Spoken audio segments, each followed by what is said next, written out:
دوستو چچا مقصود نے یہ دھنیا لگائی ہے، لیکن یہ بہت زیادہ مقدار میں لگا دی ہے اس کا بیج. تو یہ اب اتنی زیادہ ہو گئی ہے کہ اب یہ مزید اوپر گرو نہیں کر رہی.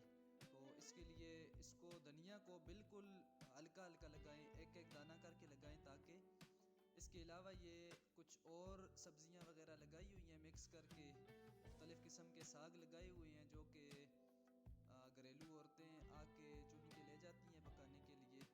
اور یہ بڑا اچھا انہوں نے سسٹم بنایا ہوا ہے. کچھ نہ کچھ کرتے ہیں درمیان میں، یہ کچھ مولیاں لگائی ہیں، کچھ شلجم وغیرہ لگائے ہوئے ہیں. تو اس کا خاص کچھ خیال نہیں رکھ رہے. میں نے آج یہ دیکھا ہے تو اس میں کچھ گوبر وغیرہ نہیں ڈالا ہوا، کوئی کھاد وغیرہ نہیں ڈالی انہوں نے. پانی اس کو کبھی کبھار لگا دیتے ہیں، لیکن پانی کے ساتھ بھی صرف بات نہیں بنتی. اس کے لیے گوبر بہت ضروری ہے. ان کا رنگ بالکل پیلا ہو گیا ہے، جس کی وجہ یہی ہے کہ اس کو ان کی غذا برابر نہیں مل رہی. تو دوستو یہ بہت اچھا شوق ہے، لیکن اس شوق کے لیے ضروری ہے کہ پھر دل سے شوق کیا جائے. جب آپ کوئی شوق رکھتے ہیں تو اس شوق کے لیے آپ کو چاہیے کہ پھر اس شوق کو دل سے نبھائیں. تو انہوں نے بھی شوق تو رکھا ہوا ہے لیکن اس کو نبھا نہیں رہے. چچا مقصود کو میں بتاؤں گا کہ یہ اس کو تھوڑا سا گوبر بھی دیں اور اس کو کھاد وغیرہ دیں.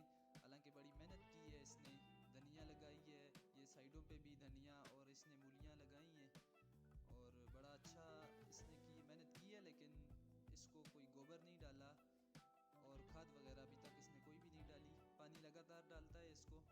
گوبر یہاں پر موجود ہے کافی مقدار میں، لیکن اس نے ڈالا نہیں ہے. تو اس فصل کو ابھی گوبر کی ضرورت ہے. یہاں پر اس نے لہسن بھی لگایا ہوا ہے. اس میں بھی اس نے بڑا بھرپور جو فاصلہ رکھا ہوا ہے، جو اس نے طریقہ لگایا ہوا ہے وہ اچھے طریقے سے لگایا ہے. لیکن اس میں بھی یہاں پر نہ گوبر ہے نہ کوئی اور کھاد ڈالی ہوئی ہے، جس وجہ سے یہ بہت کمزور اور لاغر ہے.